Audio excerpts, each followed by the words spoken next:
Doutor Adriano, muito obrigado pelas suas palavras. O trabalho e o nível de excelência do trabalho do DECOM é reconhecido por todos nós e temos certeza que seguirá firme e forte, dando passos não apenas incrementais sob a sua direção. Com isso, eu agradeço mais uma vez e gostaria de convidar o moderador Luiz Eduardo Salles para dar início ao nosso primeiro painel.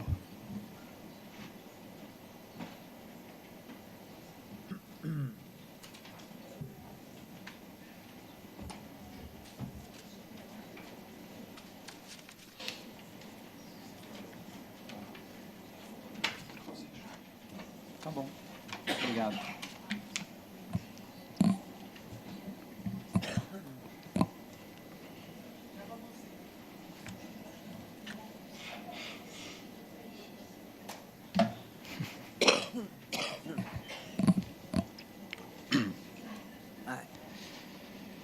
Bom dia a todas, bom dia a todos. Imaginem a OMC sem o órgão de apelação, ou além. Imaginem o comércio internacional sem o princípio da nação mais favorecida, sem tarifas consolidadas. Para usar palavras da moda, do pessoal de tecnologia, o tema desse painel, a crise da OMC e suas consequências, tem esse quê de disruptivo, né? De ameaçar, pivotar o sistema de comércio internacional e o arcabouço institucional em que a nossa prática de comércio internacional tem se apoiado nas últimas décadas. Então, eu agradeço imensamente que a minha colega Ingrid Santos tenha proposto esse painel, que a Comissão de Seleção e o Comitê de Comércio Internacional do IBRAC o tenha escolhido. Agradeço à equipe do IBRAC pelo apoio, inclusive logístico, que foi bem importante no nosso caso, e especialmente aos palestrantes, que eu vou apresentar em seguida, por terem vindo aí de Washington, de Genebra e do Rio de Janeiro, para tentar nos oferecer alguma luz. Antes de apresentar os palestrantes, eu gostaria de propor de forma bem livre 3 referências, só para tentar pavimentar um pouco a discussão que a gente vai ter adiante. A primeira referência é um discurso do Donald Trump, em 26 de fevereiro, na White House Business Session com os governadores nos Estados Unidos. O discurso em si, os trechos principais e o link, vai ser colocado em seguida na página do IBRAC. O material, a parte central, eu reproduzi naquele slide. No discurso, de forma geral, o Trump enfatiza sua visão sobre, a falta de justiça e de reciprocidade nos acordos comerciais dos Estados Unidos. 2, a leniência da política comercial dos Estados Unidos nas últimas décadas. E 3, o fato de a OMC ser uma catástrofe, que permitiu o crescimento chinês, que torna quase impossível aos Estados Unidos fazer bons negócios, e que causa a derrota dos Estados Unidos nos casos, eu acho que está ali, porque eles não têm os juízes, né? Então, imaginem a OMC sem o órgão de apelação. Por isso, a minha pergunta inicial. A segunda referência que eu queria propor como pano para a manga é um discurso do secretário de Comércio Wilbur Ross, em 14 de maio, no National Press Club. Esse foi um discurso para jornalistas americanos. De novo, o material vai ser colocado no site do IBRAC, o link para o discurso. Mas o slide tem a passagem que eu considero mais ilustrativa para os nossos propósitos. De forma geral, no discurso, o Ross destaca 3 objetivos da política comercial dos Estados Unidos. Primeiro, fazer com que o comportamento real da China e da União Europeia se encontre com o discurso de livre comércio. Segundo, garantir que os parceiros dos Estados Unidos cumpram as regras, seja lá o que for isso. E terceiro, reformar erros anteriores de governos dos Estados Unidos em matéria comercial. Em relação ao OMC, que é o trecho que está ali, tem um ataque direto, uma referência direta ao que seriam dois lados de uma pinça, que espreme os Estados Unidos em termos comerciais. Primeiro, nação mais favorecida, e segundo, tarifas consolidadas. Então, imaginem a OMC, ou o comércio internacional, sem nação mais favorecida e sem tarifas consolidadas.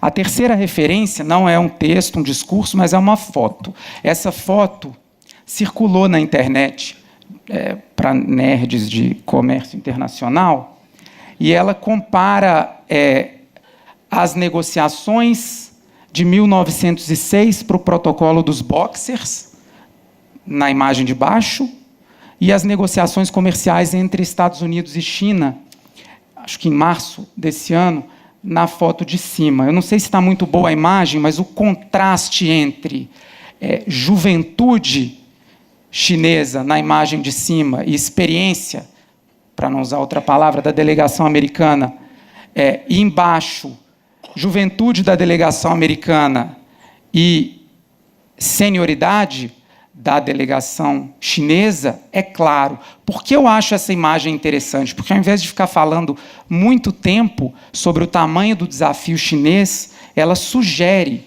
de forma muito imediata, o quão disruptivo, potencialmente, é o momento que a gente está vivendo para o comércio internacional. E ela também chama atenção para o tamanho do desafio que a China coloca. Porque a gente... se o debate hoje, de certa forma, acaba ficando bipolarizado, a gente tende a focar muito também na política comercial americana, mas o fato é que existe um desafio claro que é colocado pela China, que, por sua vez, pressiona o arcabouço multilateral. Então, feitas essas referências, eu queria tentar dar o mapa da estrada aqui do nosso painel. A gente vai começar com o Stephen Coe, que fará um panorama sobre a nova política comercial dos Estados Unidos, estopim, por assim dizer, imediato do que a gente chamou no título do painel de crise da OMC. Em seguida, o ministro Celso de Tarso Pereira nos trará uma atualização sobre as discussões na OMC, quase que em tempo real, que indicam isso que a gente chamou, de novo, no título do painel de crise. E, finalmente, a professora Lia Valls Pereira vai discutir as raízes da crise da OMC, o desafio que é colocado pelo crescimento chinês e, talvez, possíveis caminhos aí para a política comercial brasileira nesse contexto. Comecemos, então, com Stephen Coe. Ele é sócio da área de comércio internacional no Akin Gump, Strauss, Hauer e Feld, em Washington, D.C., e sócio responsável pelo escritório de Genebra. A sua atuação concentra-se em políticas de comércio exterior e resolução de controvérsias internacionais, e ele representa empresas e governos em questões que vão de acesso a mercados e investimento até questões de direito internacional público. Ele ingressou no Akin Gump faz 11 anos, após 9 anos no USTR, no gabinete executivo do presidente. No USTR, ele foi conselheiro-geral associado, conselheiro-chefe executivo para enforcement relativamente à China. E, antes disso, ele foi o principal advogado do USTR em propriedade intelectual e assuntos relativos a contratos governamentais. Antes ainda, atuou como assessor jurídico na missão dos Estados Unidos perante a OMC, em Genebra, onde gerenciou o portfólio de acordos para o governo dos Estados Unidos. Steve, por favor.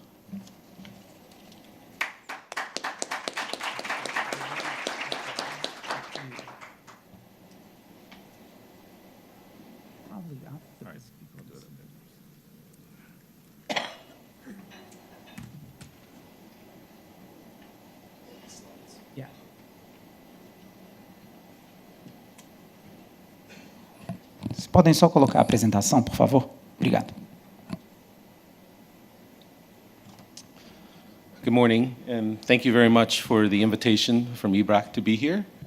I apologize, I'm going to speak in English because I I only had my first Portuguese lesson yesterday, and it was during the World Cup game, so I learned very little, but learned a lot about soccer.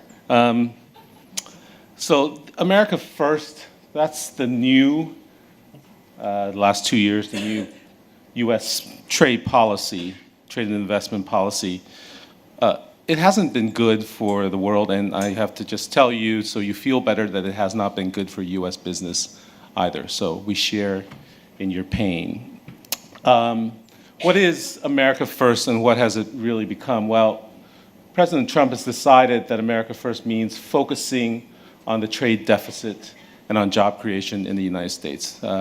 You've probably heard quite a bit from economists that talk about how trade deficit is not the accurate way of measuring whether you are winning or losing. I mean, you shouldn't even, it's hard to even think about international trade as winning or losing. It should be a win-win, but there it is. But trade deficit is certainly the one way that the Trump administration has decided that they will measure who is winning and who is losing. Also, there's a focus on the U.S. Manufacturing base. Never mind the intellectual property base, the new 21st century services industries, investments. That does not matter to the Trump administration. It's all about manufacturing. Lots of jobs that frankly is taken over by technology, but that does not matter to the Trump administration under America First. Also, there's a focus on short-term deals and using deals as leverage, not so much on long-term goals. And not on any principles. The principles change every day. Sometimes the deals are really only intended to create leverage for negotiations, and then they are thrown to the side. There's a preference toward using tariffs as the enforcement tool. There are many ways of dealing with governments and working with governments, agreements, but also if you were thinking about enforcement, there are restrictions. You could have investment restrictions. You could talk about non-tariff barriers, but they are very focused on tariffs. It's what they're used to. Obviously, everyone believes in sovereignty, and so there's no fault in doing that. But bilateralism has become the way the Trump administration would like to deal with the rest of the world. They do not believe in multilateralism. I think if you think about the way that they see the world, it's the U.S. has a presumption of power. That's what they believe. The people that Trump has surrounded himself with have either never been in the government before or have been in the government in the 80s. And so that is their worldview. Back then, the U.S. was powerful before the WTO, before NAFTA, the way Louise was pointing out, the way Secretary Ross was looking at the world, it was all pre-NAFTA, pre-WTO day. So there's that presumption, and if you're going to have that strength, it is better to deal with countries bilaterally than have the other countries gang up on you. So they believe in bilateralism. So what does this mean in reality in the last 2 years? Well, that means more U.S. protectionism. We have, in the United States, we've skewed far more towards protectionism. Most governments try to find a balance between free trade and protectionism. We have really moved over towards U.S. protectionism. But not just protectionism for all of U.S. industry, only for a very limited number. There's a picking of winners and losers by this administration. And so we do have lots of industry that do lose. There's increased enforcement, but again, it's unilateral enforcement. It is not enforcement through multilateral systems. It's not really enforcement through dispute settlement. It is unilateral, immediate action. Trade has become very politicized and very controversial. The good news is my kids now know everything about international trade. They didn't know before. The bad news is it's a headache every single day. I was just checking my email before coming up just to make sure that there were no changes before I started speaking. So it's unpredictable and ever-changing. This administration is unbelievable in the way, if you think about governments, when they say one thing, they usually stick by it. They're usually stubbornly sticking by it. That was always the concern or the complaint people had about George Bush, that he always just, he's too stubborn. But this administration changes its mind every single day. and it's not clear who is taking the lead on any issue, and they're very comfortable in that, in the constant changing of the minds, in the constant sort of differing rhetoric. And finally, for the purposes of this panel discussion, there is really no more trust in the WTO or in the multilateral forums. This administration they will say that they believe in the WTO and they're going to use it, but there are senior officials in the Trump administration that certainly do not like the WTO, feel like it was the beginning of the end for US trading powers. And so that is what is going on with the United States internally in the Trump administration. Enforcement, just very quickly, means for them, as I said, they are lots of officials that are from the 1980s. So they are using old trade tools or tools that frankly have never been used before. And you've probably followed this in the press, Section 232 action, which is focused solely on national security. The Trump administration has expanded the definition of national security to cover economic security or even just economic interest. It doesn't necessarily have to be security. You know, the actions that are taken against steel, that's affected Brazil quite a bit. Aluminum, there's recent actions that have started on autos. The next one up, I think, is uranium. It is actually not self-initiated, unlike the other three, but Secretary Ross has said that will start soon. Section 301, it's frankly a measure that has not been used since 1995. And it is focused solely on China, the investigation of China, forced technology transfers, intellectual property, and innovation restrictions. Really, if you look at the investigation, it had very little to do with forced technology transfers, intellectual property, or innovation restrictions, but it had everything to do for a rationale to raise tariffs on China. Will there be use of 301 in the future? Probably, maybe more against China, against other countries, maybe. It is a tool that the U.S. is using to target specific countries, whereas 232 affects everyone. This 301 targets specific countries. Section 201, safeguards. There has never been a safeguard case at the WTO that has been successfully defended. In the U.S., it stopped using it for quite some time, but now it is being used again for solar cells, for washers. The rumors are semiconductors and shipbuilding is next.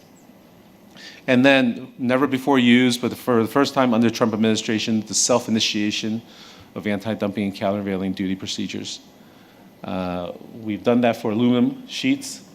We don't know what's coming up next, but there has been money set aside to initiate more, and we have had new officials who have now come into the government and during their Senate confirmation have said very clearly that they would support additional self-initiation. So this is supposed to be all about China. When Trump came into power, he said, we're really going to focus on China, overcapacity on China on steel, aluminum. China is being unfair. Their industrial policies have really changed the game in the world, and that they should not be allowed to do that. And yet, a lot of these actions have impacts way beyond China, as you know, and certainly impact domestically. I'll take 232 as an example. As I said, it is supposed to be based solely on national security, only used about 13, 14 times in the span of 30 years. And now it is being used, 3 times in 1 year.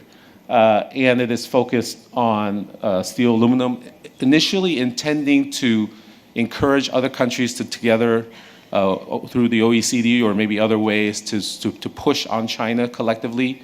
But it has, the way Trump works is when he leads not with encouragement and consensus, but he leads with threats and and just pushing and cajoling.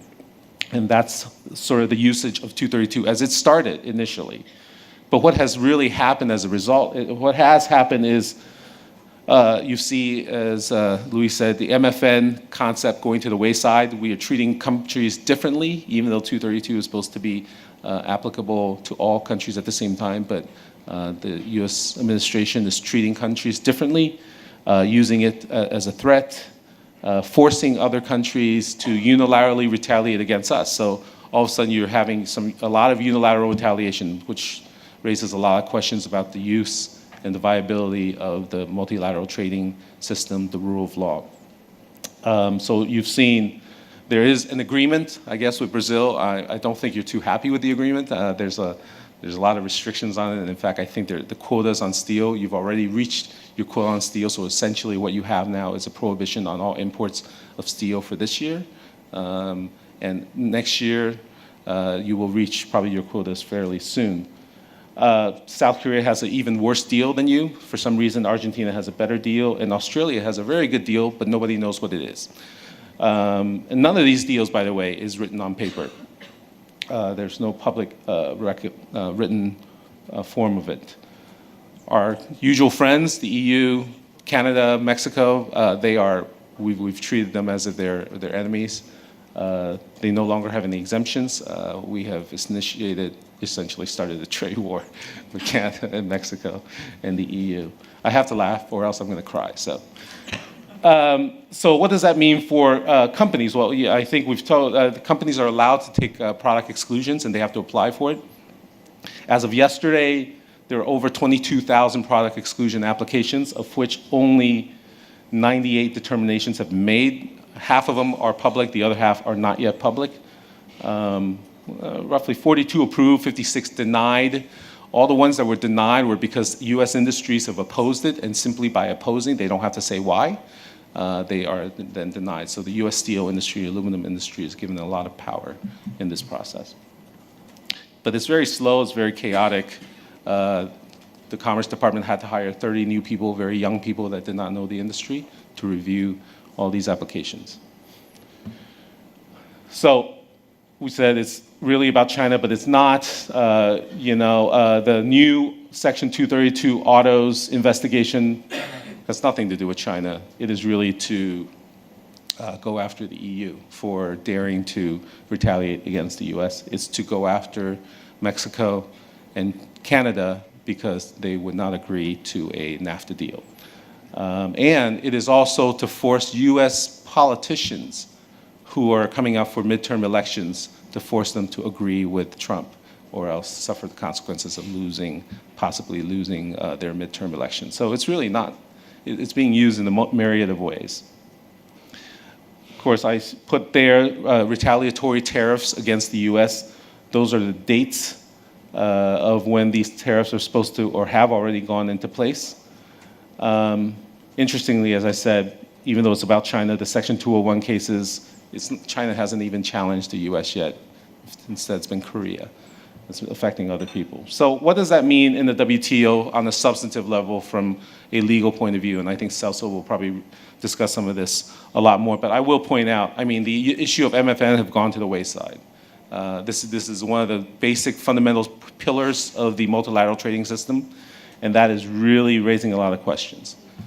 The question of national security being used as an exception will become a big issue in the next year or so. We already have 2 cases that is moving before any of the US 232 cases.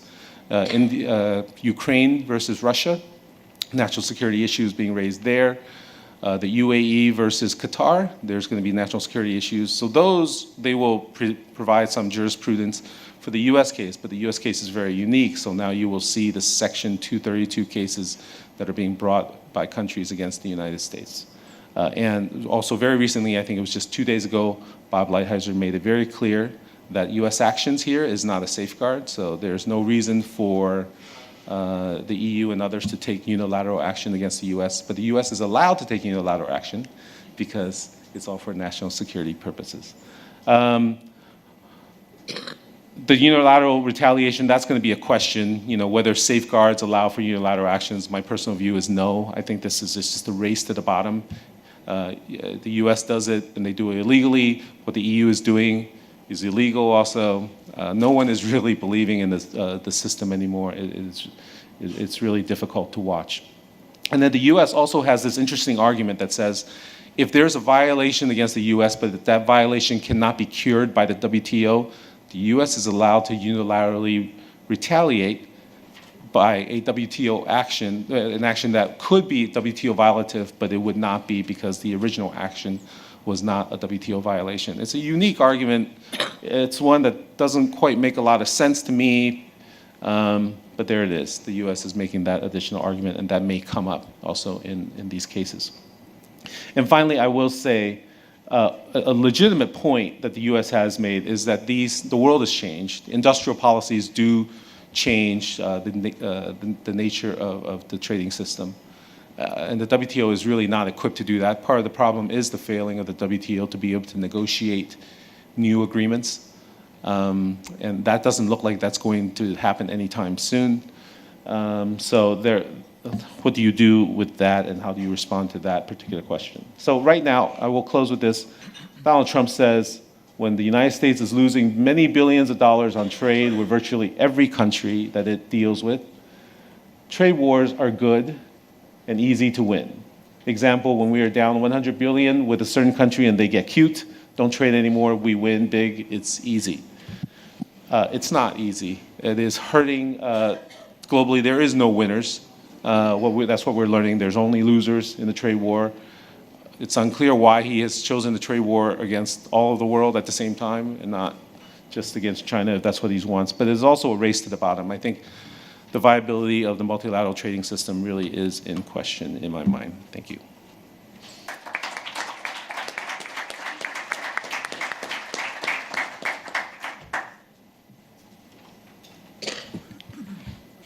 Obrigado, Steve.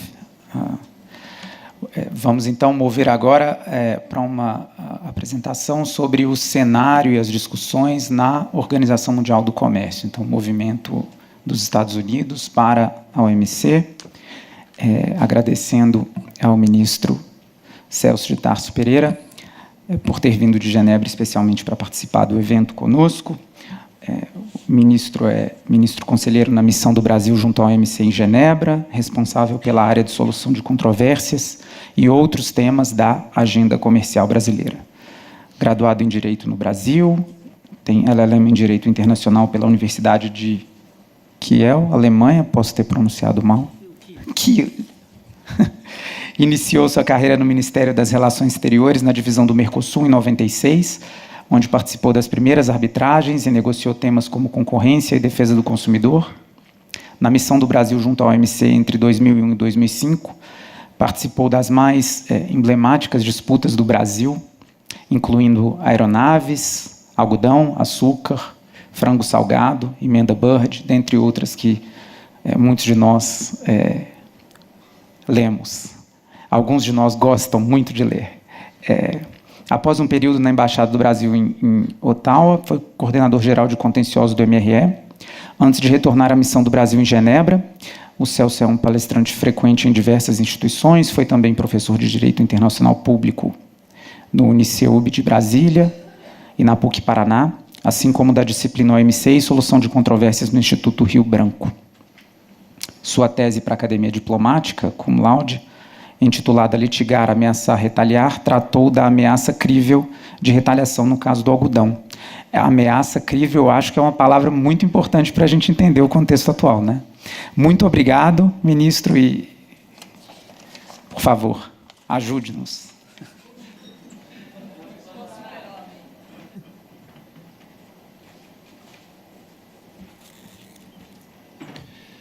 Bom, bom dia a todos.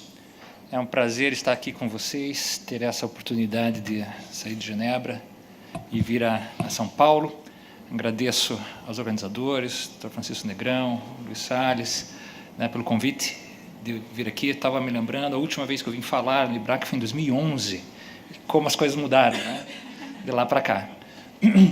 Saúdo também o nosso querido Steve Coe.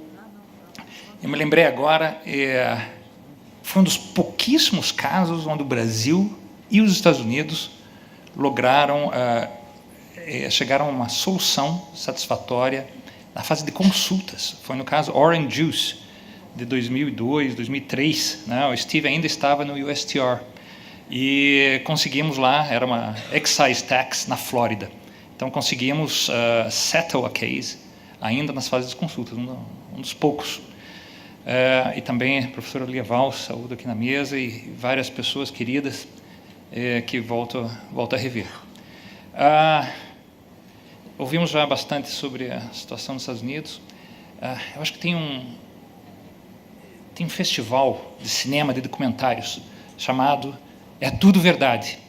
E é tudo verdade mesmo, e isso é incrível, né? Tudo isso que a gente ouve, lê, nas notícias, nos statements, nos tweets, é para valer. E o impacto não é retórico, o impacto é real. Como falaram aí, desde 95, 6, estou no Itamaraty, na OMC, praticamente desde 2000, ou seja, 18 anos. Eu acho que a crise é uma crise real. Até falta a expressão, né? Vai de mal a pior e depois vai de pior a um desastre, a uma catástrofe. Também, às vezes, para descrever esse tipo de situação, fala-se, bom, copo meio cheio, meio vazio. Mas aqui eu acho que nós estamos entre o copo meio vazio e talvez o copo trincado, se não já quebrado, né? Ai, que horror, mas é exatamente isso, Vera, né? A situação no dia a dia perpassa, ou seja, aquilo que nós lemos nos jornais, na capa do jornal, está acontecendo no dia a dia em Genebra, em vários outros foros e lugares, né? Então, essa sensação de frustração e de o que fazer, né, domina Genebra. O título do evento, né, MC, as crises, a consequência. A crise é clara, as consequências, vamos falar um pouquinho delas, mas a pergunta que ficará para nós é o que fazer. E o que fazer como Brasil, não como União Europeia, como China, como Japão. Lembra, o que o Brasil, a nossa situação, pode fazer frente a essa situação, né, com uma OMC enfraquecida, ou seja, o sistema multilateral de regras, do qual o Brasil depende tanto, enfraquecido, rachando, não se sabe ainda, um sistema de solução de controvérsias desmoronando. Onde é que o Brasil vai resolver os seus problemas? Como é que o Brasil vai se situar? Muito bem. Em Genebra, a situação mudou. É verdade que tem um contínuo aí, né? Nós podemos voltar. Voltei a Genebra em 2013, mas no fundo, em 2013 conseguimos em Bali o acordo de Trade Facilitation. Em 2015, Nairobi, o fim dos subsídios de exportação. Mas a verdade é que a falta de resultados no pilar negociador do OMC vem desde quando? 2008. 2008. Né? Então, nós temos 10 anos de uma organização que tem muita dificuldade de produzir resultados concretos no pilar, no braço negociador. Por muitos motivos. Pelo simples número de países, 164, pela regra do consenso, mas mais do que isso, pela presença, pelo papel de vários novos países emergentes com força. Ou seja, o mundo mudou. Para o pessoal que vive na década de 80, onde as cartas eram dadas por Estados Unidos e União Europeia, né, mudou. Hoje, a China está lá, está a Índia, está o Brasil, está a África do Sul, está o México e vários outros países, ou os países em desenvolvimento em bloco. E tudo isso, como que as regras, né, lá de trás se aplicam?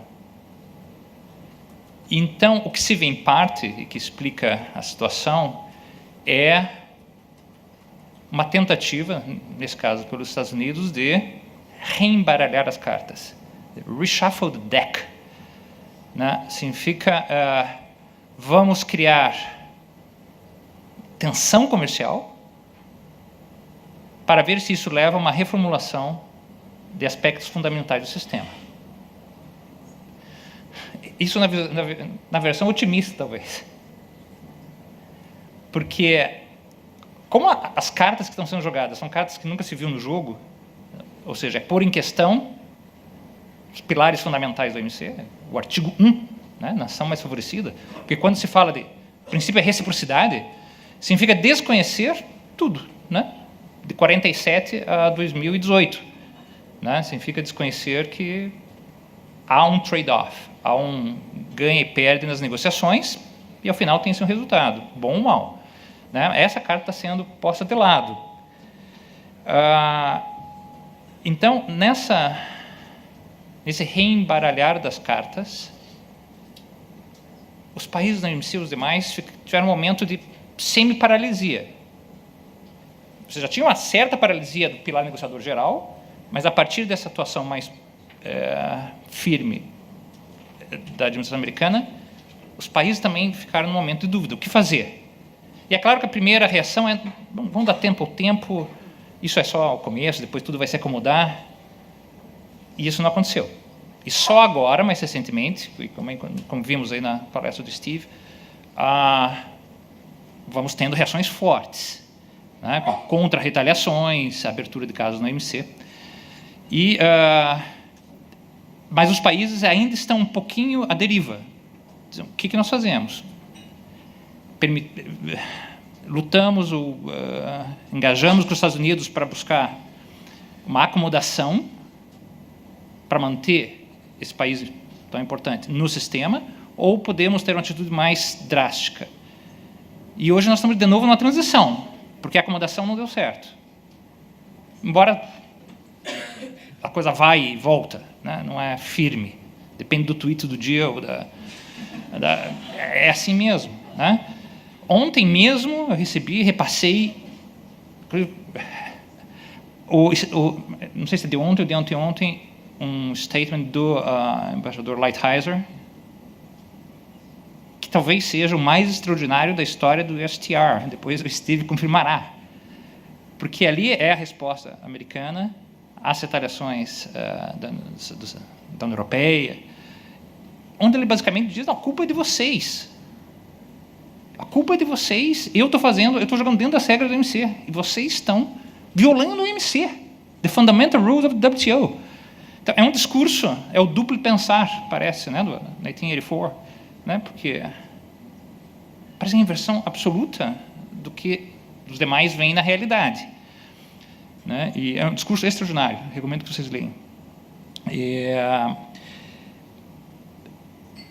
Nessa agenda, antes de entrar em toda a parte de solução de controvérsias, que eu quero dar uns insights para vocês, ainda na parte da política comercial norte-americana, os fundamentos, as linhas principais estão na Trade Policy Agenda de 2018, do presidente dos Estados Unidos, onde aí, como princípio básico, se diz que a OMC, está no texto, a OMC jamais constituirá um limite à liberdade do governo americano de fazer o que tiver que fazer para garantir o bem-estar do povo norte-americano. Não é um limite. E se perder caso na OMC, não vai cumprir. Isso já está dito no documento oficial. Bom, e essa agenda, como também já foi dito, vocês sabem, ela, traduzindo, significa que os Estados Unidos está questionando a nação mais favorecida e tentando aplicar o princípio da reciprocidade, que é uma preferência ao engajamento bilateral e não multilateral, e que os Estados Unidos, e é isso que também que às vezes desconcerta, ele terá um engajamento seletivo quando lhe convier, na OMC ou em outros foros. Ou seja, não é um desengajamento absoluto. E mesmo nesse statement do embaixador Lighthizer é extraordinário, porque ele refuta tudo que estão criticando ele, dizendo: vocês estão violando a OMC, não eu. Ou seja, ainda usa como arcabouço conceitual as regras da OMC, ao mesmo tempo que tem um engajamento muito seletivo. E também, ou seja, é um recurso seletivo às regras do sistema. É quando me interessa. Então, às vezes, a reação fica mais difícil ainda. E sempre nessa linha de levar a atenção comercial para ver se aí se consegue reformular as regras, de uma maneira ou outra. Talvez, em parte, por causa dessa paralisia desde 2008. O problema é que, enquanto isso, os outros 163 membros da OMC estavam pensando em outras coisas. Eles estavam ainda se esforçando para cumprir as regras. E alguns se dando bem, outros nem tanto. Críticas aqui, elogios lá, mas dentro das regras. E de repente, o tabuleiro é jogado fora.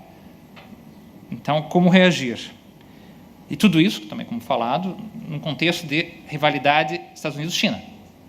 Você tem aí, será interessante ver como isso vai se desenrolar no futuro, The Art of the Deal, do Trump, contra 5.000 anos de Art of the Deal dos chineses. Né? Isso vai ser interessante acompanhar, né? Como é que vai ser cada capítulo desse embate aí. Né? Outro elemento dessa política americana, reciprocidade, bilaterais, engajamento seletivo, é também a setorialização. Ou seja, os Estados Unidos mostram um certo interesse em negociar alguns setores. Aço, alumínio, quase produtos, né? Carros, transferência de tecnologia, propriedade intelectual. Então, nesses assuntos, há um certo engajamento dentro e fora das regras do MC. Eles abrem caso no MC e, ao mesmo tempo, tomam medidas unilaterais.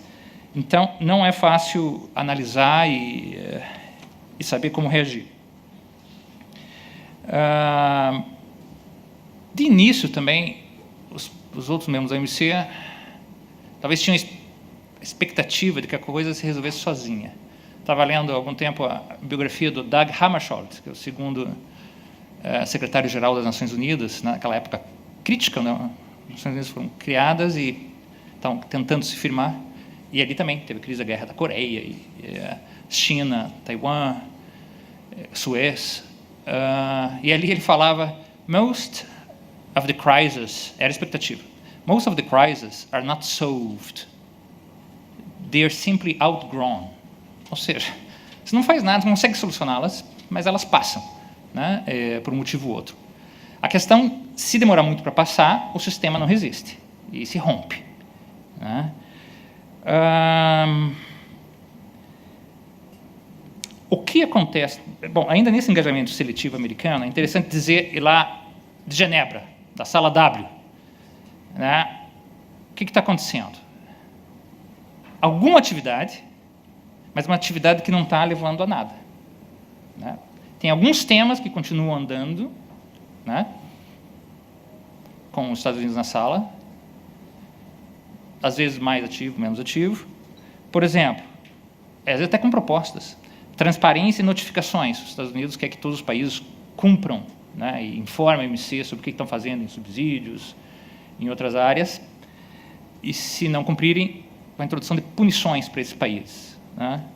Na área de subsídios industriais, naturalmente, né, o objetivo de conter a China em algumas áreas. Comércio eletrônico, né, e-commerce, né, que vem de Buenos Aires, ganhando impulso, esses novos temas. Fisheries, subsídios à pesca, onde também há uma certa movimentação.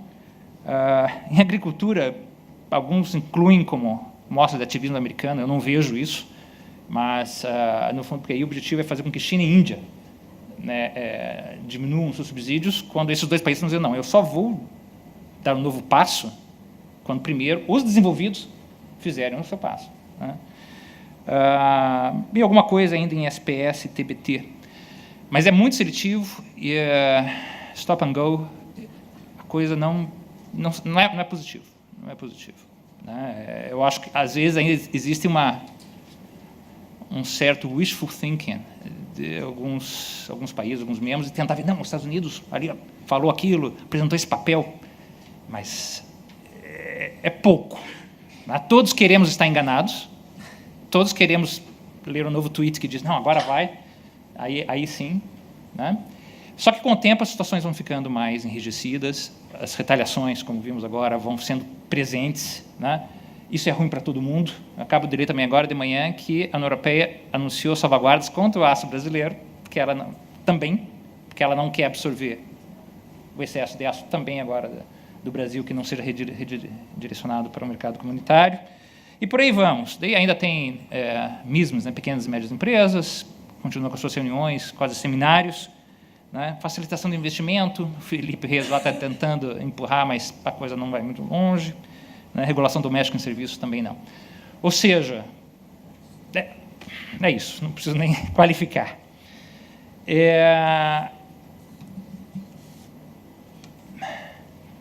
O que fazer? Né? O que fazer e como também contrapor-se a essa narrativa que os Estados Unidos têm feito e às vezes vem quase ganhando na construção da narrativa. Os outros países, os outros membros ainda estão tendo dificuldade de contrapor uma narrativa que diga, não é nem contra, mas simplesmente é um contraponto, é uma contextualização de uma visão, né, de que tudo está errado, de que a China está abusando do sistema para ter vantagens indevidas e que tudo é culpa de um outro país, né? Talvez a partir de agora, que passou aquele período de espanto, os países, talvez haja uma reação, uma contra-narrativa mais eficaz. Porque alguns países, às vezes, de boa fé, para tentar ainda não deixar os Estados Unidos escapar do sistema, começam a acomodar e dar-se um certo crédito a essa narrativa de que tem alguma coisa errada na ordem mundial, tem alguma coisa errada na OMC que nós temos que consertar. Quando muitos falavam, não, é isso aí, nós temos só que melhorar dentro do sistema. Isso foi tentado por Canadá, Japão e outros países, né? Hoje em dia também um pouco mais céticos.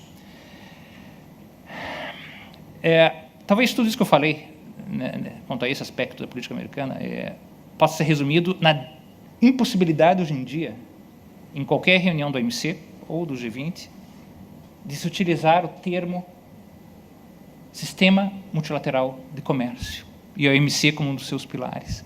Os Estados Unidos, há algum tempo, impede isso de uma maneira peremptória. Não se pode usar o The Multilateral Trading System. Isso diz tudo, né? Ou a OMC como seu centro. Não se pode, né? Nenhum statement com isso é aprovado, né? Bom, passando um pouquinho para uma outra área, onde a situação não vai melhor, onde ela vai pior, que é o sistema de solução de controvérsias.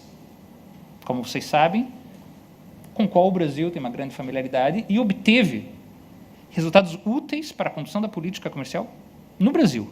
Nós resolvemos algumas situações difíceis, desde aeronaves com o Canadá lá atrás, temos um novo caso agora, algodão, frango salgado, como falaram, pneus, né, açúcar, ou casos contra o Brasil, como que agora está em andamento o Inovar Alto e os PPBs, né, caso da União Europeia e o Japão, está sendo encaminhado naquele trilho. O sistema funciona. E eu diria que para 160 outros também, com dificuldades, precisa ser aprimorado, está muito complicado, mas todos precisavam daquele sistema. A situação ali é, de novo, um discurso que está sendo feito, que não está sendo contraposto. Isso alguns países têm feito, e o Brasil tem feito isso a cada mês, em cada momento. Mas a dificuldade é que, mesmo que isso seja feito por alguns países, ou seja, uma certa correção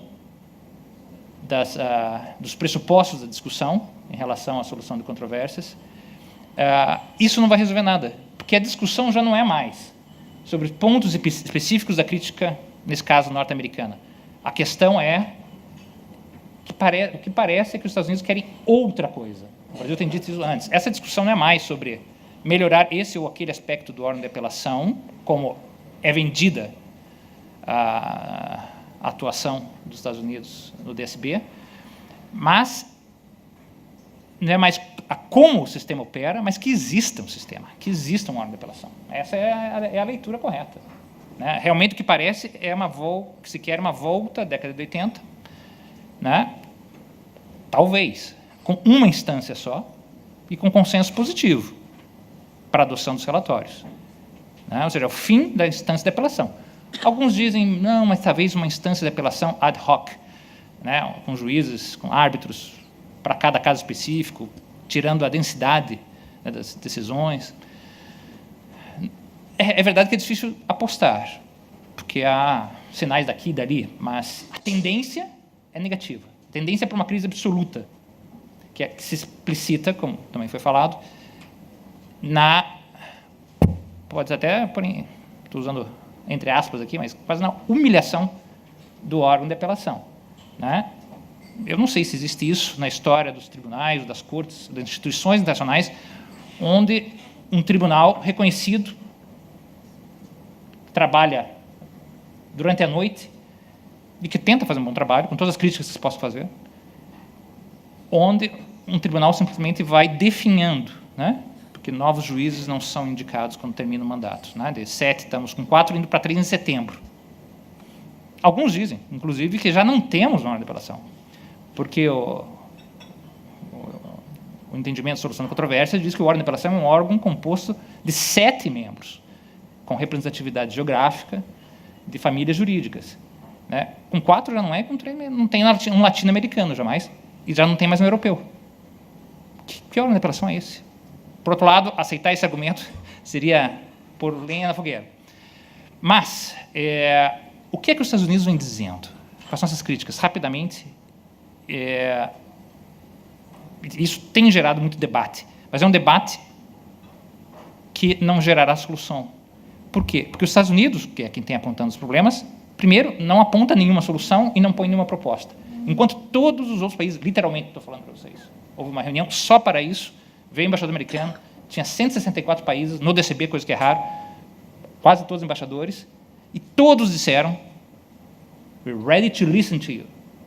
Pode dizer que a gente vai tentar acomodar. Não veio nada, e não virá, porque a discussão é outra. A discussão não são pontos específicos, a discussão é que existe aquele sistema. Por outro lado, acabamos de ver, os Estados Unidos ainda continuam a trazer casos. Curioso. Mas talvez aí entre naquele outro panorama de que deixa o sistema aí. Às vezes a gente vai cumprir com essas regras do sistema, às vezes não. Depende. Vamos ver. O caos nos convém, né? Bom, alguns desses elementos dos Estados Unidos, em relação às suas críticas, né? Algumas seriam até razoáveis, outras vocês me dirão, né? A primeira é a seguinte, que sempre me causa um pouco de espanto filosófico, que é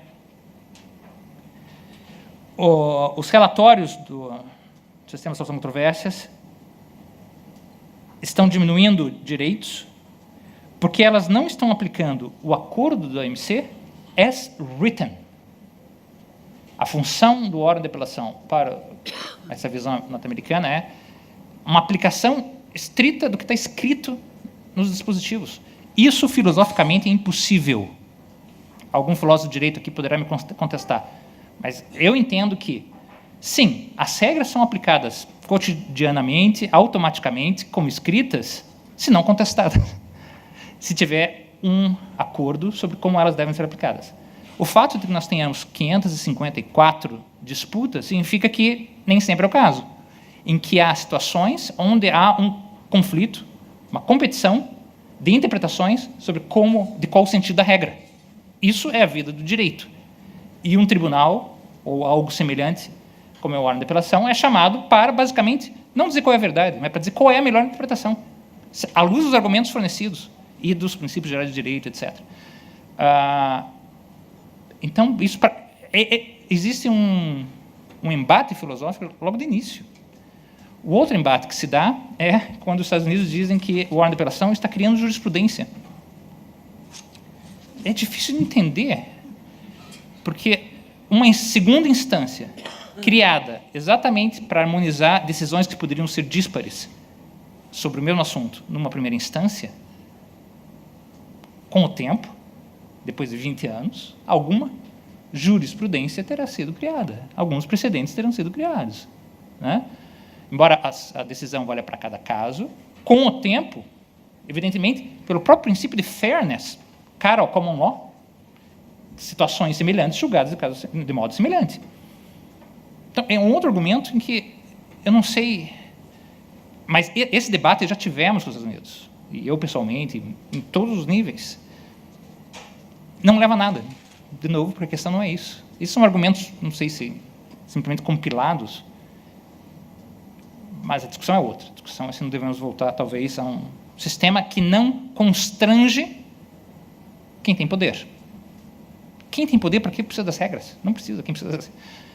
Ele usa as regras para amarrar os demais, mas Ele mesmo não quer ser amarrado. Isso é o que fica, digamos, teoria das relações internacionais, é o que fica claro, né? Durante um tempo, talvez sirva, depois não serve mais. Embora outros digam, não, no tempo, ao longo do tempo, no longo prazo, certamente vale para todos. Uma obediência às regras conduziria ao bem-estar de todos, não apenas dos poderosos. Depois tem questões menores, mas são aqui têm ocupado o maior tempo das discussões, que é a chamada regra 15 e os 90 dias. No último DCB, agora de sexta passada, o embaixador americano, muito bom, realmente uma apresentação estupenda, ficou no mínimo 30 minutos falando sobre o problema dos 90 dias do órgão de apelação. Né? Eu não tenho 90 minutos, tenho 3 minutos para acabar. Né? Então, vamos lá. Só esses dois aspectos estão há 2 anos em debate. E tem país que tem membros que ainda se engajam com isso, quando a questão não é essa. Porque elas não se sustentam juridicamente. Ou seriam de facílima solução. A regra 15 é uma regra de procedimento do órgão de apelação que permite que, quando acaba o mandato de um membro do órgão de apelação, depois de 4 ou 8 anos, se tem um caso em andamento e tem a audiência dali alguns meses, que ele continue a dispor do caso. Nunca espantou ninguém, todo mundo viveu com isso. Apesar de, é claro, os tempos agora terem ficado tão longos, que às vezes o membro já acabou o mandato, está 1 ano depois ainda atuando. Isso é um pouco estranho. Mas todos já falaram.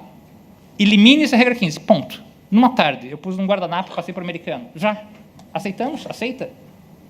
Está eliminado o problema. Mas os Estados Unidos, a consequência que tira disso é qualquer relatório assinado por um membro da apelação depois do 8º ano, quando ele está nessa extensão, reverte-se o consenso. É consenso positivo para a adoção dos relatórios, que é o fundamento do sistema de solução de controvérsias. A mesma coisa em relação a esses 90 dias, que é a ordem de apelação tem que circular seus relatórios em não mais do que 90 dias. E é um show que tem lá no texto. Então, os Estados Unidos dizem, a ordem de apelação está violando tudo, acabou a confiança, não faz em 90 dias. Né? E a questão é assim, qual é a consequência que eles tiram? Qualquer relatório circular depois de 90 dias, que são todos agora, inverte o consenso. Ou seja, isso significa que os Estados Unidos, ou qualquer membro, ou pior, qualquer parte na disputa, pode dizer, nesse caso, eu não acho que seja, eu não concorro ao consenso, então não será adotado. Então, qualquer parte demandada, basicamente, podia cair na tentação de não querer adotar isso. Então, isso é muito pesado e tem corroído o funcionamento do órgão de apelação e do sistema de solução de controvérsias, e com isso eu acabo. O Brasil tem afirmado e perguntado constantemente que uma anulação e prejuízo, nullification impairment, concreto, já está sendo causado por essas atitudes dos Estados Unidos a todos os países que usam do sistema, que já não tem a segurança jurídica de poder começar um painel e ter um relatório adotável ou um direito à instância de apelação. E a pergunta é, quem é que paga pelo dano? Quem é que diz para a Embraer, ou para a Única, ou para a Brapa, de que o dinheiro que eles gastam para conduzir um painel vai chegar depois a um título moral, né? Porque não vai poder ser adotado, porque o outro lado vai apelar, e ele não tem ordem de apelação para julgar. Né? Isso é pesadíssimo, e onde é que o Brasil vai resolver suas questões? Bom, com isso fizemos um breve... arranhamos a superfície do tema, né? Mas eu paro aqui para não ferir as regras explícitas no show de 3 minutes aqui, dado pelo Luiz, mas foi, de novo, um prazer, estou à disposição depois para responder perguntas. Obrigado.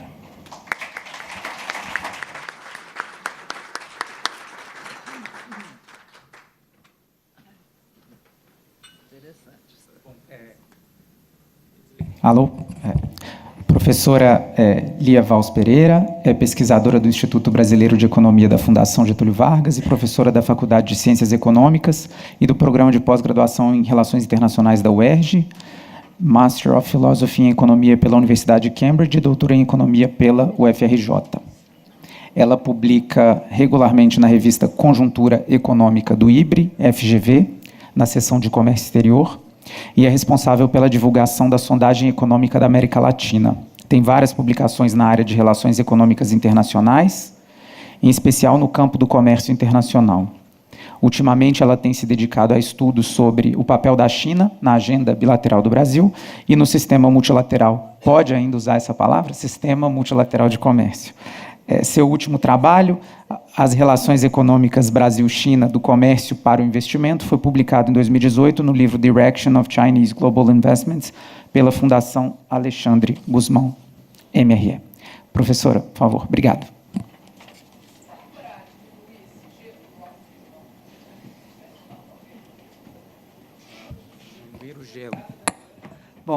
Bom dia a todos, obrigada pelo convite. Desculpe que eu estou um pouco gripada, se de repente começar a tossir aqui. Enfim. Bom, eu acho que a apresentação vai ficar disponível, então aqui eu quero só dar alguns highlights. Está só um pouco a minha área mais economia política, é só a minha mensagem principal, que eu acho que o sistema multilateral, essa crise espelha uma crise que se arrasta há anos, ela não é uma crise nova, né?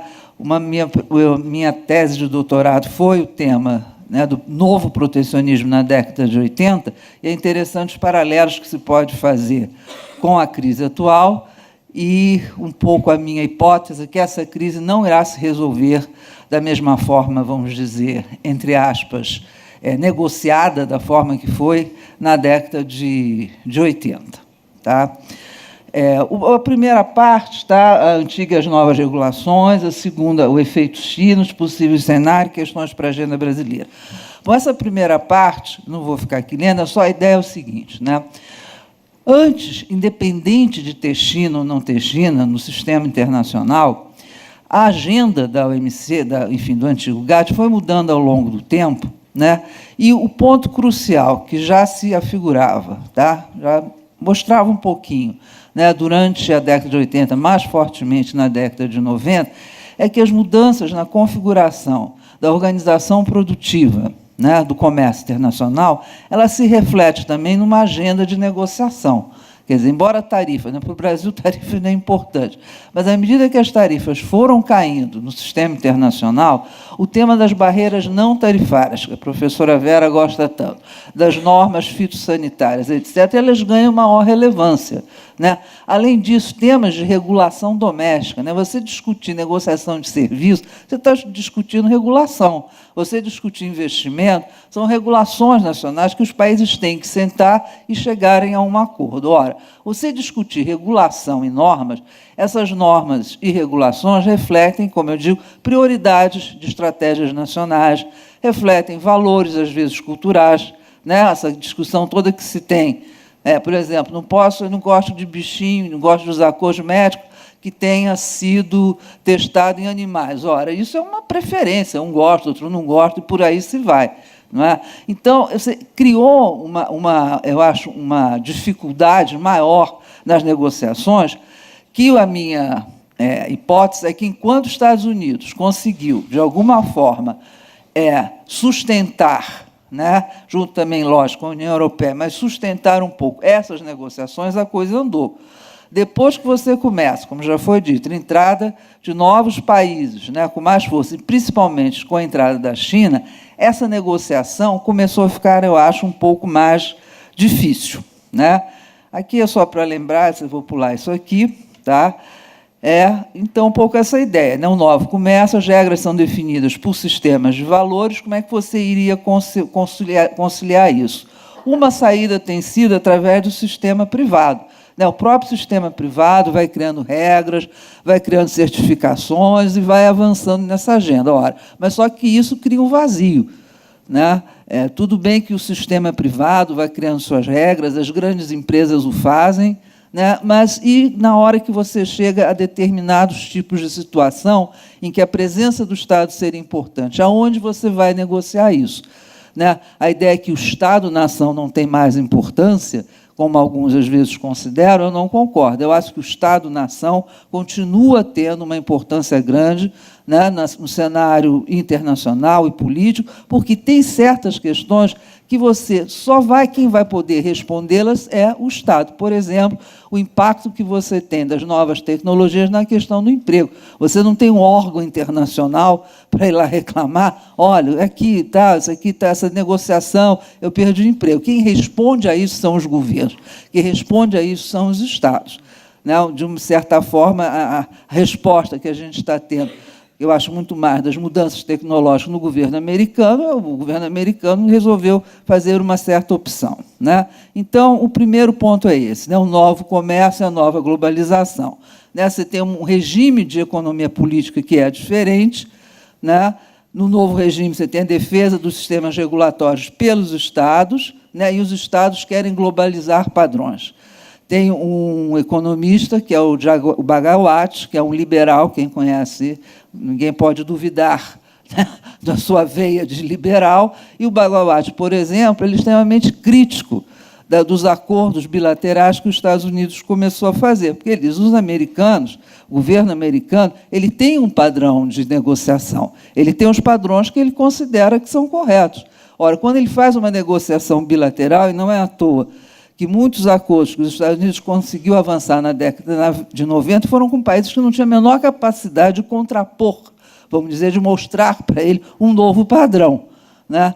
Então, você ia fazer nesses acordos, a ideia do Bhagawat é que, em algum momento, você poderia multilateralizá-los, mas aí seria um desequilíbrio, né, nas negociações do ponto de vista multilateral, porque refletiria mais os interesses de um determinado país. Então, o que eu quero dizer é que isso acho que é um problema, efetivamente, para a questão das negociações multilaterais. Não esqueçamos que, no caso dos direitos de propriedade intelectual que foram negociados na rodada do Uruguai, né, o próprio Brasil, posteriormente, né, e há toda uma discussão até que ponto, né, não se foi um pouco rígido demais nas negociações da rodada, o próprio Brasil foi né, na época que o Serra era ministro da Saúde, foi defender a ideia, olha, a gente tem que prever, por exemplo, no caso de epidemias públicas, algumas exceções nessa questão desse acordo. E é algo que até hoje a gente sabe que a indústria farmacêutica americana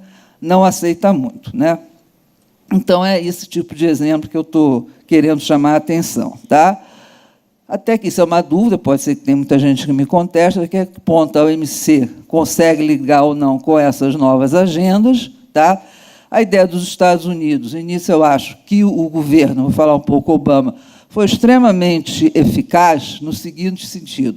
Bom, se eu não consigo, né, fazer essa organização desses meus novos padrões no âmbito, vamos dizer, da OMC, e eu tenho uma China que me preocupa, a minha forma de resolver isso é tentar fazer o quê? Através do Acordo Transpacífico. Foram os dois grandes caminhos.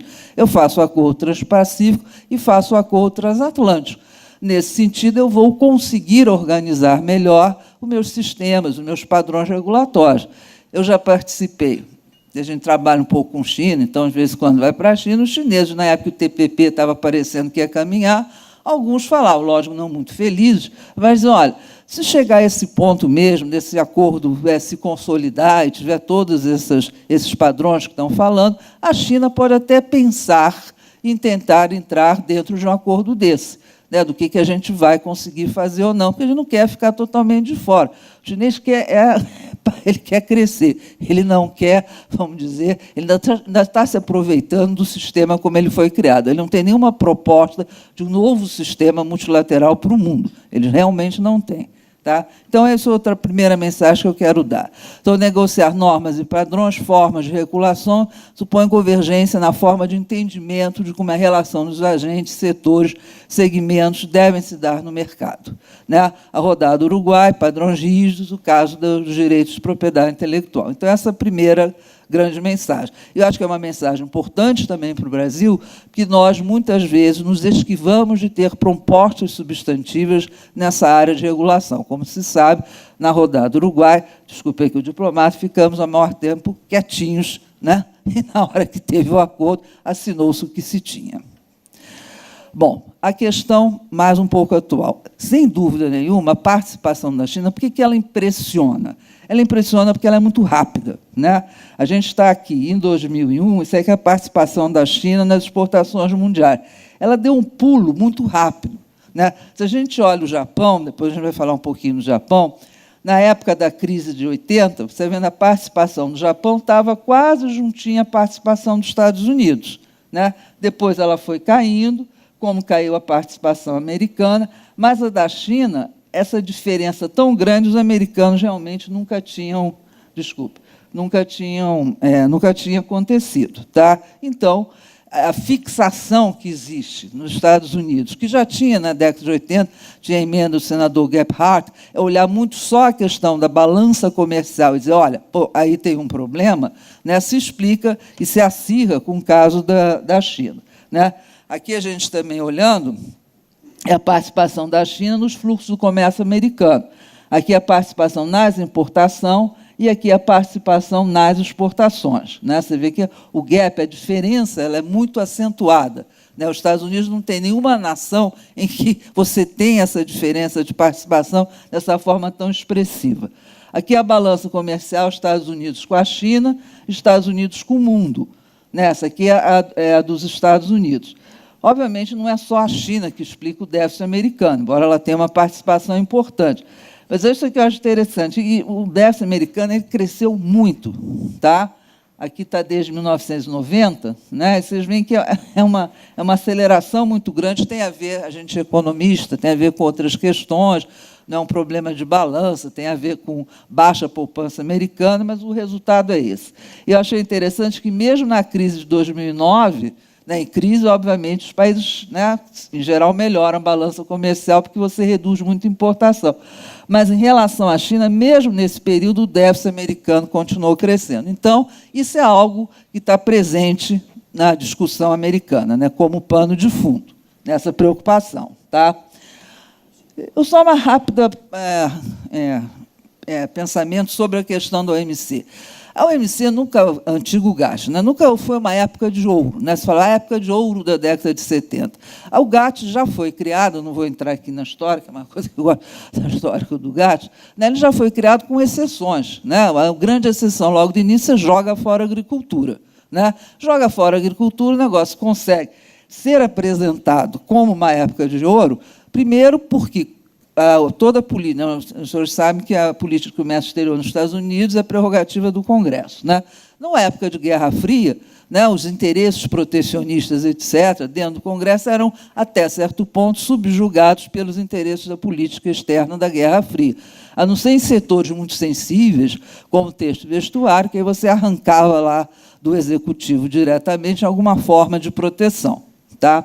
Segundo ponto é que você, então, só discutia a redução tarifária de produto industrial, que é o que interessava aos grandes países, né? Que era a época do grande comércio entre indústria, do investimento.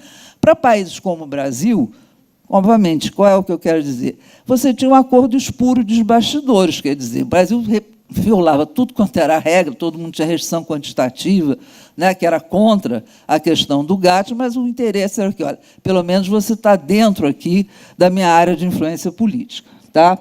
Nos anos 80, você vai mudando o mundo, né?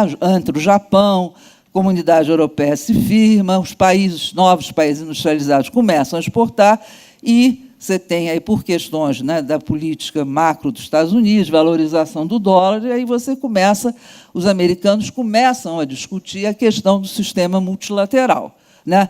O que é interessante naquela época é que o discurso é diferente. Né? O Reagan, quando você pega os discursos, ele não está criticando o sistema multilateral, dizendo que o sistema multilateral não serve para nada. Ele não serve porque os países não cumprem os requisitos necessários para participar desse sistema. Né? Os Estados Unidos se sente prejudicado porque, enquanto eu, né, mantenho minha economia mais aberta, etc., os outros fecham. Ou seja, uma cláusula que tinha na origem do GATT, nunca muito bem definida, que era a cláusula de reciprocidade, passou a fazer parte do debate. É muito difícil a gente definir o que é reciprocidade entre países com níveis de desenvolvimento desiguais. Isso não é fácil. Com tarifa, até você faz alguma coisa. Quando você entra em barreiras não tarifárias, o que é fazer um acordo que garanta a reciprocidade? O que é reciprocidade numa discussão de regulação de serviço? Tá? Ou você dizer, abre tudo, ou se eu não digo, abro tudo, como é que eu faço isso? Então, você começa a questão, né, já do chamado novo protecionismo, tem, né, vários artigos naquela época, né, o GATT como é que é? Nothing, aquela coisa, não esqueci agora, do Shakespeare, né, aquilo não serve para nada, etc. Né? Como é que os Estados Unidos responde? Com protecionismo, né, que era o quê? O Acordo Voluntário de Restrição de Exportação, no qual o Brasil teve dentro da indústria siderúrgica, né, que foi uma coisa esperta. Eu não coloco uma cota de importação, porque seria proibido pelo GATT, e os Estados Unidos ainda se colocam como guardião do multilateralismo. Eu quero que você restrinja as exportações para o nosso mercado. Várias legislações passaram nesse período no Congresso americano para agilizar, né, os processos de dumping, de subsídios, etc. Com o Japão, deu para disciplinar. Né, esse aqui é um pouco o meu ponto. Por quê?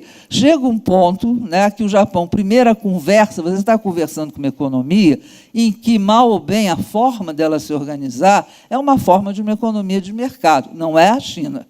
Né? Então, a conversa que você tem, ela é possível de existir.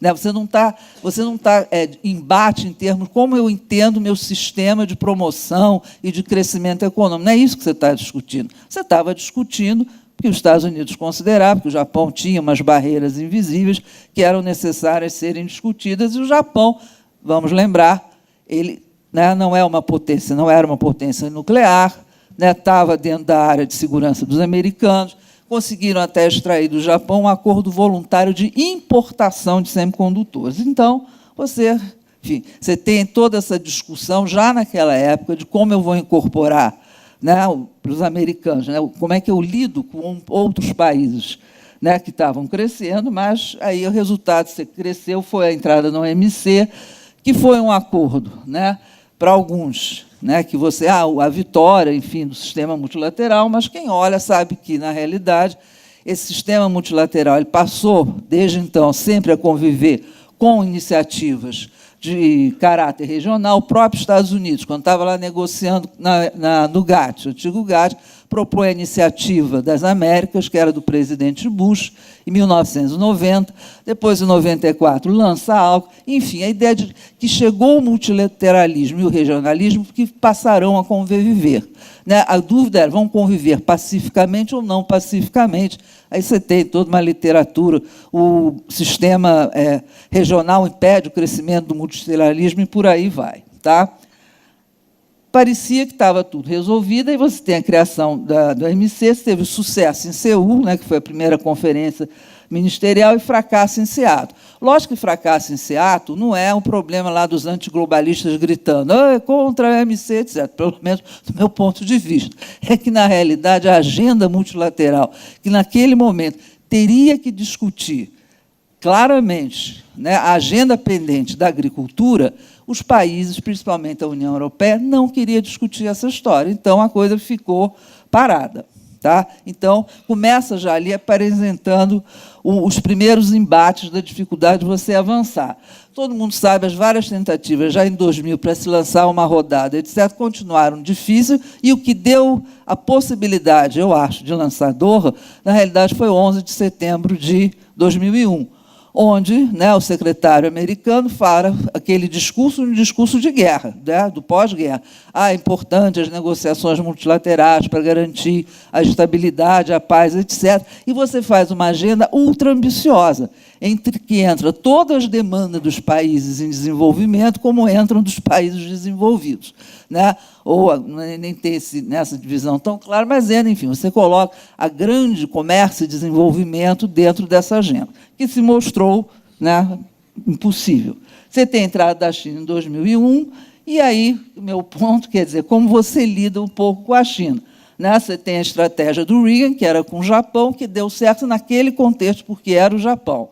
Você tem a estratégia do Obama, que, infelizmente, eu acho que nisso o Trump está dando um tiro no pé, que era uma estratégia muito mais positiva e possível de você ter algum sucesso, e você tem a estratégia Trump, né? Que vai levar a ideia, o quê? Que vai ser essa OMC? É um fórum para convivência, dá um órgão de definir padrão, que você tem um padrão diferente que a China não vai mudar.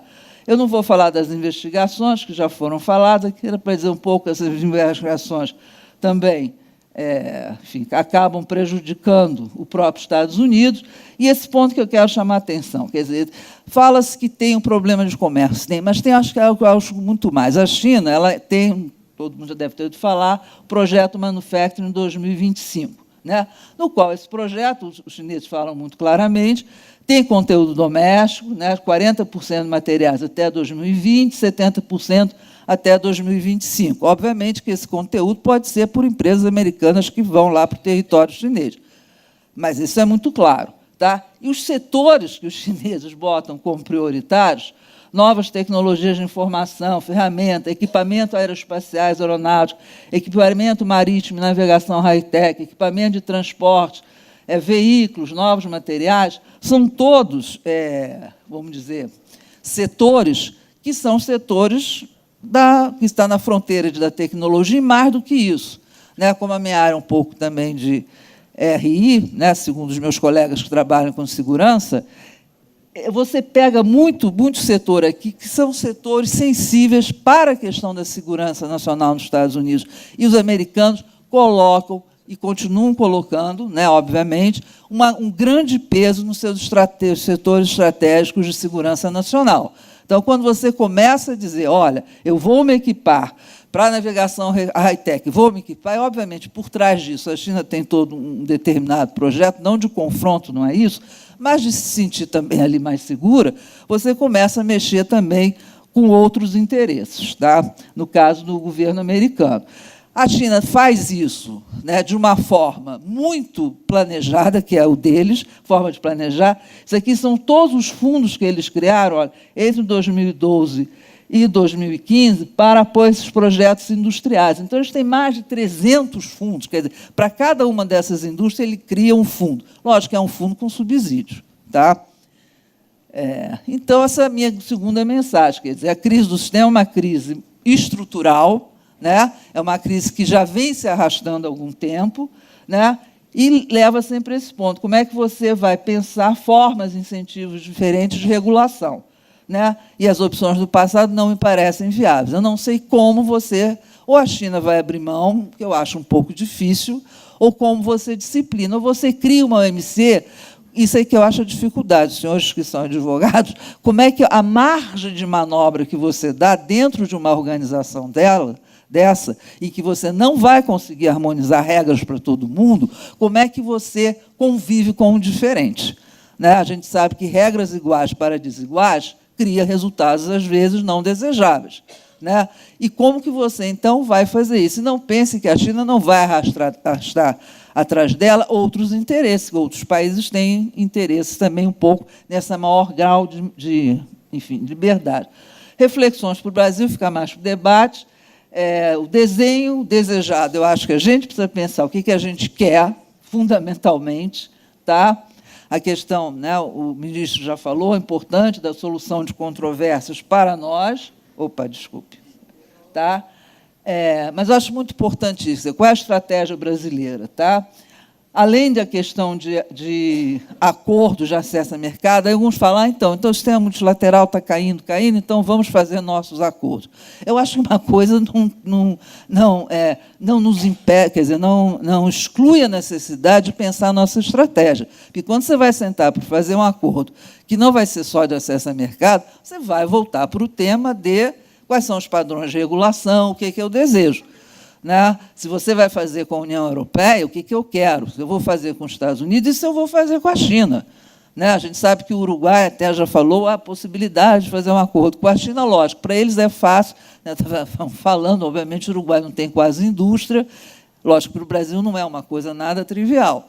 Mas eu acho que toda essa crise também reflete, quer dizer, que estratégia a gente quer. A gente está num período de eleição, não se sabe, né, qual é o nosso resultado. Dependendo de chegar a um ponto que, dentro do OMC, fique mais claro esse debate, qual é o padrão que eu quero, um padrão China, é um padrão mais que eu acomode também os Estados Unidos, o que o Brasil deseja? Né? Qual é a nossa estratégia dentro desse tipo de posição? Qual é o grau de liberdade que a gente acha que uma organização multilateral deve ter e que não nos prejudique? Obviamente, a China também pode e nos prejudica muitas vezes. Né? Então, como é que eu vou conciliar isso? Então, basicamente, É isso. Eu não tenho resposta, obviamente, para isso, mas é uma coisa que tem que ser pensado. Obrigada, sim.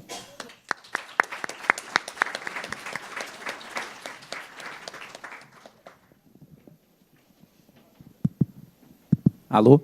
Bom, rapidamente eu vou abrir para perguntas. Queria pedir só que as perguntas se engajassem diretamente com o que a gente discutiu no painel, se possível fossem breves, e vou limitar o tempo dos palestrantes a no máximo 1 minuto e meio para responder cada pergunta quem quiser. Obrigado, vamos lá. Professora Vera. Bom dia a todos, parabéns por estar aqui, que bom que você está aqui. Vamos lá. A crise está patente e o problema hoje chama-se Trump na OMC e em relação ao mundo. O Trump é um jogador, tá? E ele está ganhando escandalosamente, deixou o mundo perplexo, paralisado, sem reação, etc. A pergunta acho que quando você tem um jogador desse, ou você faz undermine the system, ou ele não vai se mexer. Ele está muito confortável ditando as regras do jogo.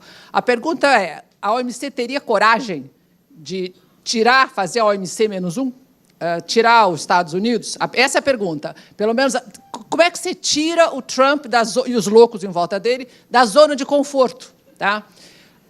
Como mexe com ele, mexe com o sistema. Veja, todo mundo sabe que a economia, tudo que ele está fazendo, gente, a economia vai demorar muitos anos para ter efeito. A Harley Davidson se exibiu, levou uma cacetada hoje, dizendo que ele vai jogar um imposto em cima dela, que ela vai morrer nos Estados Unidos. Então, é assim, quem ameaça o homem, ele mata. Né? Então, a pergunta é, a OMC consegue criar um sistema OMC -1? Tá?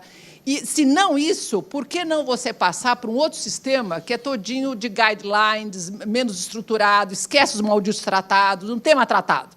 Acabou. Enquanto o mundo não resolve, como diz a Lia, deixa a coisa... Isso vai acabar numa guerra. A gente não sabe quando vai acabar a guerra, com quem vai ser. Mas, enquanto a coisa não anda, por que não tentar fazer...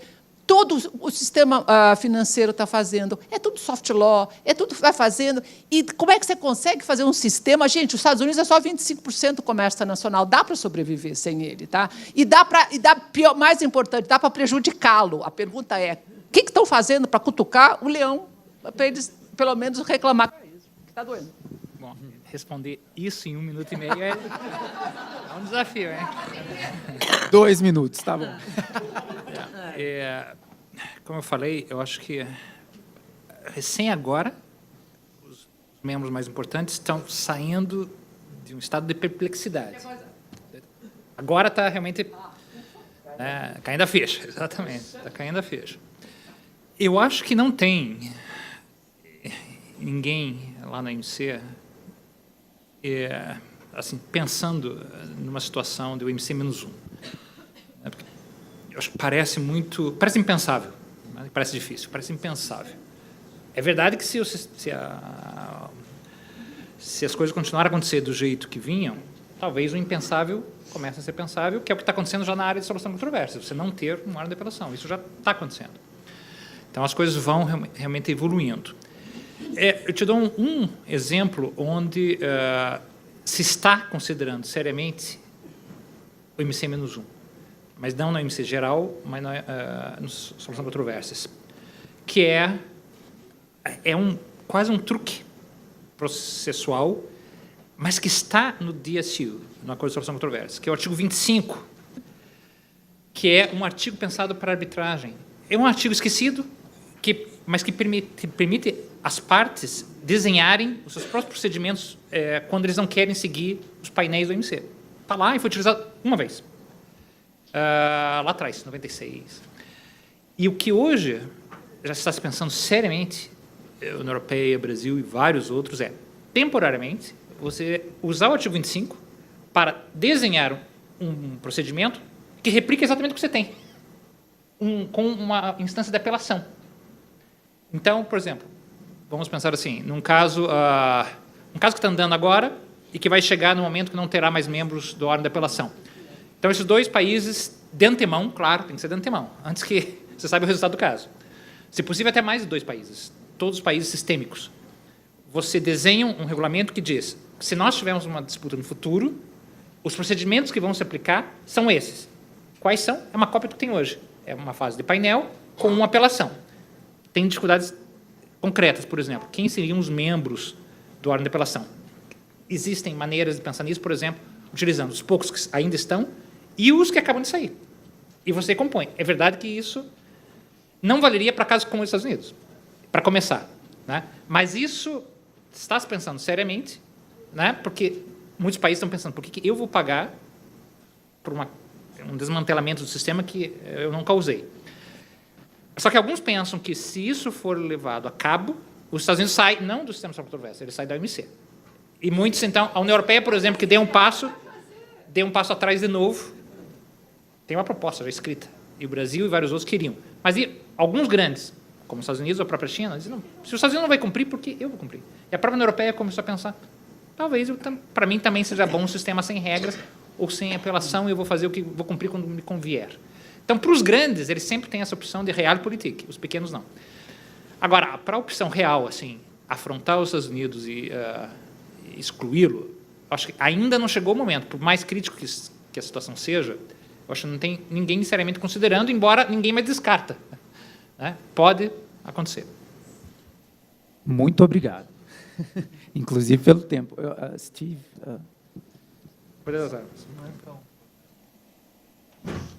Okay, I'll just add a couple of things. First, it's good to see that you're as passionate here about Trump as we are in the U.S.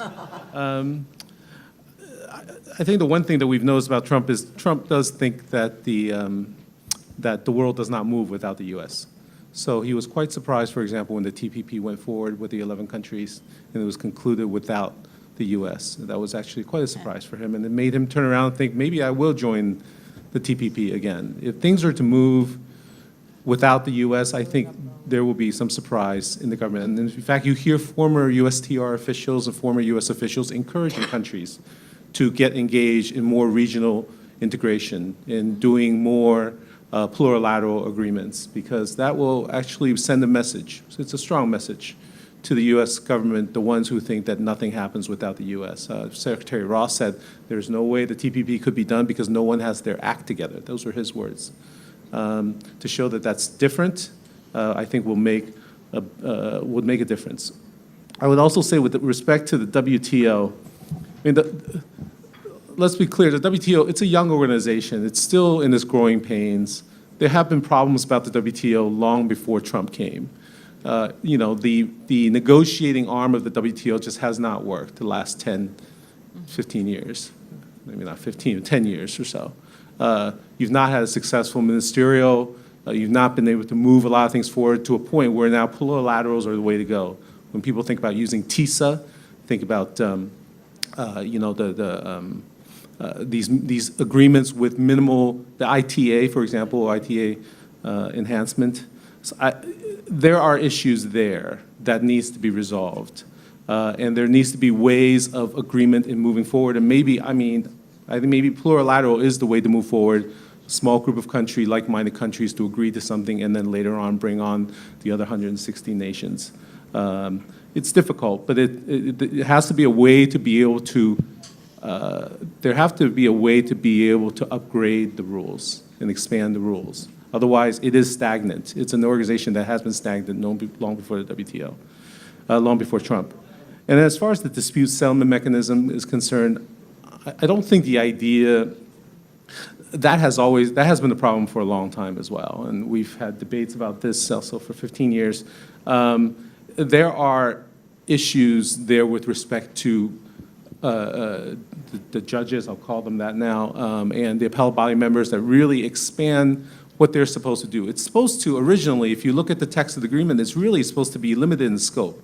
It's supposed to be like an arbitration with a very limited scope where they resolve trade issues while other trading continues. But what, in the beginning, you look at the appellate body reports or the panel reports, they're 20 pages long, 30 pages long, and now they're in the hundreds.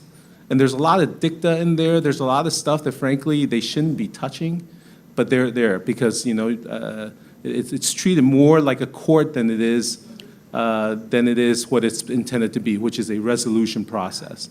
And what you end up having is, if you think about, we're dealing with sovereign nations here that very rarely subject themselves to under the rule of an independent body. So look at the ICJ. Not a lot of countries basically subject themselves to that. But here you're asking sovereign nations to do so, and to do so rather quickly. I think it's difficult for them, and this is where some of the problems happen. There'll be dicta, there'll be decisions that are made, there'll be dissenting opinions. That was never originally intended, but there you have it in the WTO. And so people are trying to figure out, what do you do about something like that? One idea was to try, if you were to go back to the original concept of dispute settlement, which is restricted to the four corners of the scope of the panel report, and to focus on that and just to resolve that issue. That could be a way to appease or to provide some relief or some comfort to countries who feel that the WTO overreaches. As far as using Article 25, last point, to do the appellate body, the problem with Article 25 is you don't get enforcement action after that. There's no, the treaty itself does not allow for arbitration under Article 25 to then kick into Article 22.6 for enforcement. So it's a standalone, different decision. Even if you win, there's nothing you can do about it. And it doesn't also add to, it doesn't get adopted by the dispute settlement body, so it doesn't become part of the jurisprudence. So those are the problems with the Article 25 process. Vamos lá, mais uma. A gente acabou de esgotar o nosso tempo, mas eu vou... Obrigado aí, Francisco. Bom, obrigada. Vai ser rapidinho. Eu gostaria de agradecer pelo painel, excelente discussão. My question is for Stephen. We heard here that the Trump administration policy in terms of international trade is bad for the rest of the world. We fully agree. That is also bad for the U.S. business too. But still he's there, he has support. So who is supporting Trump, and why he feels comfortable in doing all this? And I'd like to understand why the American people, why they are supporting Trump, and based on what, if the American, average American is really feeling that what Trump is doing is good for his life. I'd like to understand, I'd like to hear arguments in favor of Trump, because we hear all the time that he's doing bad things, and of course we agree, but I'd like to hear the other side, because it doesn't make any sense for us that he's still there and he's feeling comfortable in doing all these things. Thank you. I don't think he feels comfortable, I have to say. If there are investigations against him. The 232 is now subject to two domestic U.S. court challenges. He's constantly under challenge all the time. The problem with listening to Trump is he always says something different, or he always says something that is not true. So he will say everything is great. But if you look at everything else, it's not necessarily great. The way the U.S. politics works right now, and it's quite unfortunate, to your point, why is he there? And why does he have support? The way the U.S. politics has become over the last several years has become very polarized. It has become, the Republicans have moved farther right, the Democrats have moved farther left, the middle, there's no more middle. I'm a Republican, and I'm a middle-of-the-road Republican, and with my Democrat middle-of-the-roads, we can't really find anyone who speaks on our behalf. And just the recent primaries, just 2 days ago, the Democrats were electing crazy left-wing people that aren't in the center, and the Republicans are electing crazy right-wing. So you're losing this piece. Now, it used to be when you get to the final elections, whoever's the candidate has to, in order to win, has to not only keep his base, but also bring around sufficient amounts of the other side, in order to win the election. That has always been the case before. And so you needed to move your messaging a little bit closer to the center. What we've learned in the last 3 rounds of elections, frankly, is that given the low turnout in the United States of electorates, you can just win your base and ignore everyone else, and you can still win the election. That has happened. And that is now the strategy of these electoral strategists in the United States. They don't care about speaking to the broader public anymore. They're just speaking to their base. And that is what Trump is doing. He's speaking to his base, because that, he decides, is always going to care about. And that's until that changes, and I'm not sure what changes that. I mean, maybe the 24-hour news cycle, it sees his demonization of the press. Until that changes, that's all he's going to focus on. Those are the people that support him. And then he has been very lucky. I mean, there's no doubt about it. I mean, not many people get 2 Supreme Court justice picks within a 4-year term, and he's getting them. And it's quite amazing. So he is lucky. Eu queria fazer um comentário. Vamos lá, por favor, fique à vontade. Só fazer ainda um comentário, no fundo, juntando as duas perguntas. O MC sem os Estados Unidos, reações. Uma reação também, acho que é de ontem, quase coincide com o mesmo statement do embaixador Lighthizer, que é a União Europeia, que também hesita muito, seus 28 países, aquela confusão, assinou um acordo com uma declaração de intenções com a China, exatamente para redefinir, estudar regras para o OMC. Ou seja, foi um shift, foi uma mudança, não é total, porque a União Europeia tem que jogar dos dois lados, evidentemente, mas foi uma reação, que os Estados Unidos, eu acho que esse é o ponto também, diferentemente da década de 80, 90, o mundo mudou. Você tem hoje China, e tem os outros, e tem Índia, tem Brasil, e tem metade do mundo. É muito diferente da década de 80, quando os Estados Unidos e a União Europeia davam as cartas. Então, essa declaração de intenções, União Europeia, China, é muito significativa, né? Quanto apenas ao que o Steve falou, bom, de como o ordem de operação, o sistema de controvérsias foi originalmente definido, e os four corners, eu também tenho uma dificuldade filosófica aí, porque eu acho que quando se criam instituições, elas não ficam congeladas no tempo na maneira quando ela foi criada. Porque, primeiro, não são só 2 ou 3 ou 4 países. Eram 23, 70, 160. Então, as coisas evoluem. E se é um tribunal que tem que julgar para 160, ele primeiro tem que ser independente. No fundo, acho que na raiz, o Steve me dirá, não é também da administração Trump, nem Obama, nem Bush. É uma coisa muito mais antiga, mais radical, radical no sentido de raiz, na raiz fundadora dos Estados Unidos, uma dificuldade de aceitar international mandatory jurisdictions. Mas é até uma visão diferente de outros países, do Brasil e da maior parte dos países. Qual é o relacionamento entre o direito nacional e o direito internacional público? Nos Estados Unidos, é muito diferente do resto do mundo. Isso é mostrado pelo modo de incorporação dos resultados da rodada do Uruguai. No Brasil, é lei interna, e na maior parte dos países. Nos Estados Unidos, é uma referência, né? O Uruguay Round Administrative Act é quase uma referência, eles não mudaram a legislação interna. Então, isso mostra já que é uma questão muito mais profunda. E quando se choca com a posição da União Europeia, que é uma construção jurídica que depende do direito, que vê a ordem de operação quase como uma corte constitucional, e os Estados Unidos, que eu acho que gostaria de ter a ordem de operação como um espaço arbitral, um espaço de arbitragem, onde se controla muito mais o que eles fazem. O Brasil está no meio dessas duas, né? Aí tem conflito. Que de início funcionou e hoje os Estados Unidos acham que não serve mais para mim, porque a China está abusando.